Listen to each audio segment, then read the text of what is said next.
This is Rickie News Channel.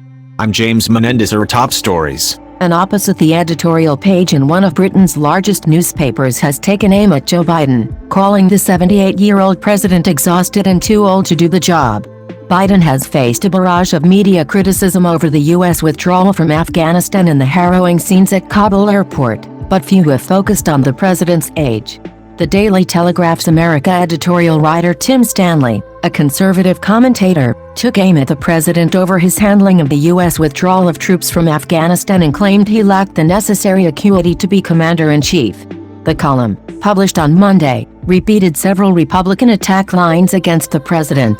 Biden is too old to be president, which isn't to say that an old person can't lead, the column said of the president, who is the oldest person to take the presidential oath of office. Donald Trump is only 3 years younger, Pope Francis 6 years older, and Moses' death at 120 was considered premature. Rather, in his case, Biden has simply exhausted his once formidable talent and energy, and attempts to pretend that he's a spring chicken have become a bad joke. People are dying because of this man, Stanley added. Stanley criticized Biden's leadership during the Afghanistan withdrawal, asking why the president rejected a conditions-based withdrawal and why Bagram Air Base was abandoned. The columnist, a frequent critic of Biden, also writes opinion articles for CNN, which has not held back in recent criticism of Biden.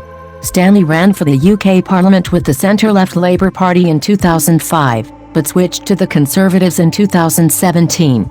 Biden has repeatedly defended the decision to withdraw and the evacuation of Kabul.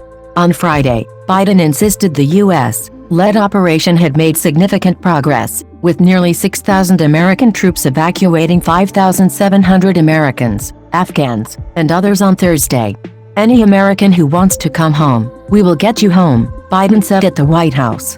But Stanley's column accused Biden of hiding away in Camp David during the start of the crisis and pointed out that Biden did not give a formal press conference until 3 months into his presidency, suggesting that aides were shielding him from the media. Stanley said the media might have hated Trump, but because he tweeted all of his opinions from 4 a.m. onwards, he was far more accessible. The columnist said he agreed with Fox host Tucker Carlson, saying Biden did the necessary thing in Afghanistan in the worst possible way. Stanley also accused the Democrats of desperately trying to beat the Republicans in the last election by nominating the least offensive candidate possible.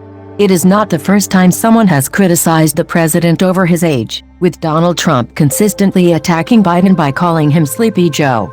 Newsweek has contacted the White House for comment.